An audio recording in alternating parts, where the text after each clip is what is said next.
kemudian membaca.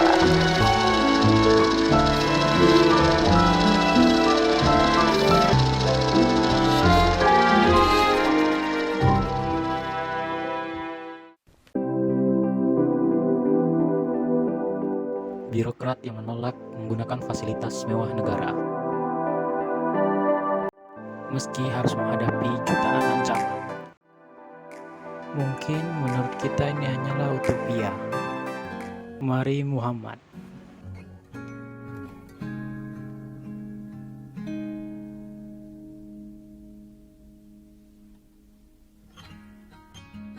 Satu hal yang saya tidak bisa temui di pihak orang lain, walaupun kakak saya sendiri gitu. Misalnya dalam mendorong orang berbuat jujur, mendorong orang berbuat baik, dan mendorong orang menuntut ilmu, itu Bapak luar biasa. Termasuk kepada saya. Atau red time, dia ada 3 lambang. Tapi you harus pilih salah satu negara, tidak boleh ada 2 lambang. Mari Muhammad lahir di Surabaya 6 tahun sebelum peristiwa bersejarah 10 November 1945. Tepatnya pada tanggal 3 April 1939. Pada tahun 1988 beliau diamanahkan menjabat sebagai Direktur Jenderal Pajak. Banyak terobosan dan inovasi dalam membersihkan nama baik Direktorat Jenderal Pajak di masyarakat. Baginya, tidak ada pengecualian dalam keharusan membayar pajak, entah itu presiden ataupun pengusaha. Atas prestasinya, pada tahun 1993, beliau diangkat menjadi Menteri Keuangan Republik Indonesia. Nah, Pak Mari Muhammad itu buat saya menjadi semacam legenda. Karena beliau menjadi Dirjen Pajak pada masa di mana Indonesia itu masih sangat tidak terbuka. Dan juga ada persepsi bahwa korupsi dan kronisme itu sangat pervasif, sangat meluas. Sehingga siapapun yang akan melakukan tugas yang tujuannya adalah untuk menciptakan suatu institusi yang bersih dari korupsi, itu dianggap sebagai kemustahilan. Dengan adanya contoh seperti tokoh Pak Mari Muhammad, kita mengatakan tidak ada yang tidak mungkin. Kalau kita mau, kita pasti bisa mulai dari any start. Dari titik manapun kita mulai pasti bisa. Menjadi mantan Menteri Keuangan tak membuatnya gila harta. Mari Muhammad tetap jadi sosok yang sederhana. Kenapa sih rumah kita ini kan Papa Dirjen Pajak? Kenapa sih rumah kita nggak ada kolam renangnya? Nggak, tuh saya bilang, Papa kamu tuh berpendapat kolam renang itu sesuatu yang mewah. Sesuatu yang mewah dan sesuatu yang harus memerlukan biaya tinggi untuk pemeliharaannya.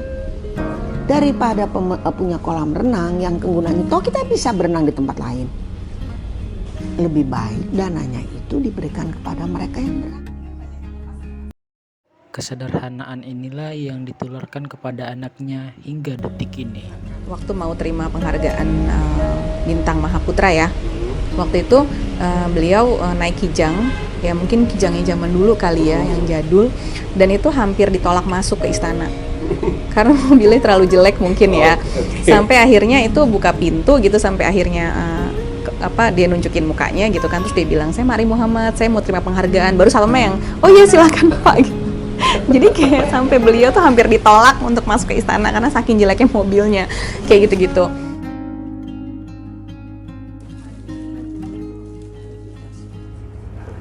Yang saya bilang tadi itu meringankan penderitaan manusia yang membutuhkan bantuan, yang sangat membutuhkan bantuan.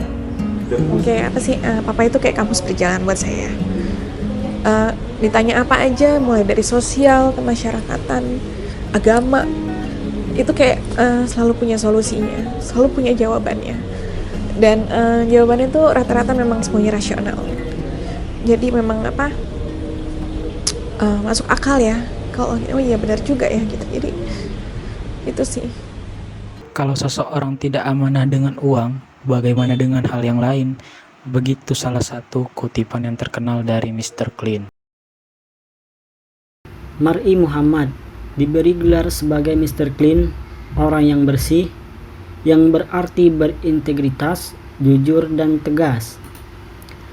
Integritasnya patut menjadi sosok teladan bagi insan Kementerian Keuangan karena beliau mampu mempertahankan integritasnya di tengah suasana yang kurang kondusif dan juga mampu menjalankan amanatnya sebagai Menteri Keuangan di masa sulit ekonomi dunia dan Indonesia saat itu.